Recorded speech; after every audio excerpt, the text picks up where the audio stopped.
বিএনপির অবস্থান এই জরিপটিতে আমরা দেখলাম তৃতীয় অবস্থানে আছে। আওয়ামী লীগ এখনো ১ নম্বরে।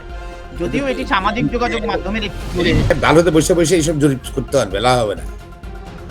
১৫-১৬ বছর যা করছে না, আওয়ামী লীগের মানুষ গ্রহণ করবে কিনা আমরা চাই। আমরা আওয়ামী লীগের মাঠে আসুক না, ভোটটা আসুক না। আওয়ামী লীগ ১ নম্বরে, আওয়ামী লীগ ১ নম্বরে ভোট দেয় না কেন? ১৫ বছর এত পপুলার দেখে থাকবেন, জনগণ নিয়ে থাকবেন, মাঠে নামবেন।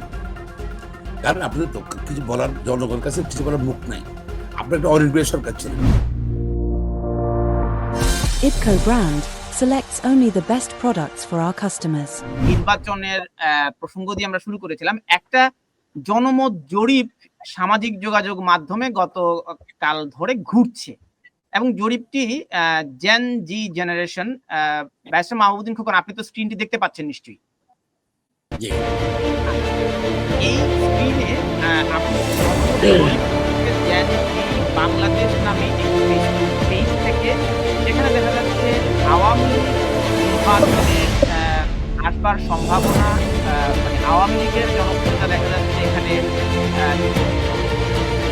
৩,৩13কে আর জামায়াত ইসলামের ১১০কে, বিএনপি 68কে, ইসলামী আন্দোলন ১৬কে, গণ অধিকার পরিষদ ১৩কে এবং জাতীয় পার্টি ১০০কে। তো এই জনমত জরিপটি থেকে আপনার দলের অবস্থানটি সম্পর্কে আপনি কতটুকু আশাবাদী?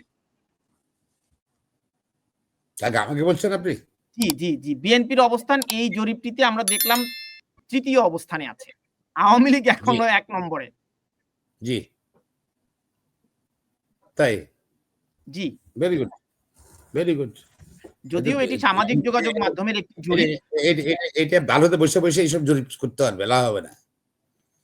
১৫-১৬ বছর যা করছে না, আওয়ামী লীগের মানুষ গ্রহণ করবে কিনা আমরা চাই। আমরা আওয়ামী লীগের মাঠে আসুক না, ভোটটা আসুক না।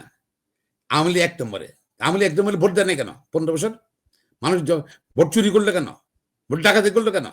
সরকারি ডিসি, এসপি, পুলিশকে ব্যবহার করলে কেন? প্রেসিডেন্ট শিক্ষকদের ব্যবহার করলে কেন ভোট চুরি করতে? এত পপুলার আওয়ামী লীগ। যারা এগুলা বলে তাদের আমি মনে করি চিন্তা ভাবনা করা উচিত।